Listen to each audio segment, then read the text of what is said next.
আমরা একটু হাত মেলানোটা একটু পরে করি, নাহলে কথায় মনোযোগে দিতে হতেছে সবারই। আপনাদের ঠাকুরগাঁ জেলার, আমাদের ঠাকুরগাঁ জেলার আমাদের এনসিপি জাতীয় নাগরিক পার্টি কেন্দ্রীয় কমিটিতে যুগ্ম মুখ্য সমন্বয়ক হিসেবে দায়িত্ব পালন করছেন আপনাদের ঠাকুরগাঁর কৃতি সন্তান কৃষিবিদ গোলাম মর্তুজা সেলিম ভাই। তিনি আমাদের ঠাকুরগাঁ থেকে এনসিপিতে কেন্দ্রীয় কমিটিতে দায়িত্ব পালন করছেন। এ পর্যায়ে প্রথমেই গোলাম মর্তুজা সেলিম যুগ্ম মুখ্য সমন্বয়ক এনসিপি কেন্দ্রীয় কমিটি, তাকে তার শুভেচ্ছা বক্তব্য প্রদানের জন্য অনুরোধ করছি।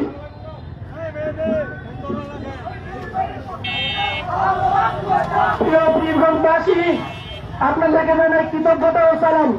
তীব্র রোদে অপেক্ষা করে আমাদের উপস্থিত হওয়ার জন্য। আপনারা জানেন ঠাকুরগাঁও জেলার সীমান্তবর্তী উপজেলা হচ্ছে পীরগঞ্জ এবং রানীশঙ্কর।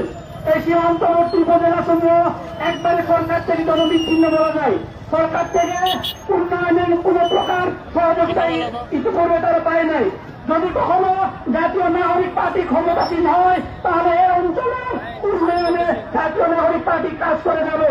আপনারা জানেন আমাদের এই অঞ্চলে না আছে কোনো বিশেষায়িত শিক্ষা প্রতিষ্ঠান, না আছে কোনো মেডিকেল কলেজ, না আছে কোনো বিশ্ববিদ্যালয়।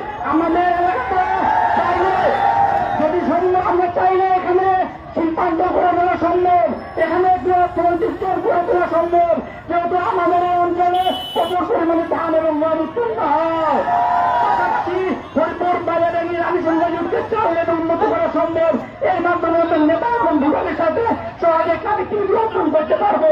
আগামী দিনে জাতীয় নাগরিক পার্টির সকল ধরনের কার্যক্রমে আপনাদের স্বতঃস্ফূর্ত অংশগ্রহণ থাকবে, এই কামনা করছি। এই পর্যায়ে আমাদের মাঝে সংক্ষিপ্ত বক্তব্য উপস্থাপন করবেন জাতীয় নাগরিক পার্টি এনসিপির কেন্দ্রীয় কমিটির সিনিয়র যুগ্ম আহ্বায়ক সাহান্তা শারমিন।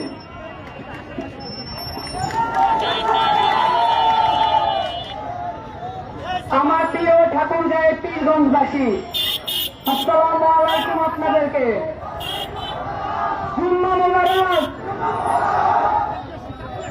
আপনাদের সকলকে দেখে আমাদের প্রাণ উদ্বেলিত।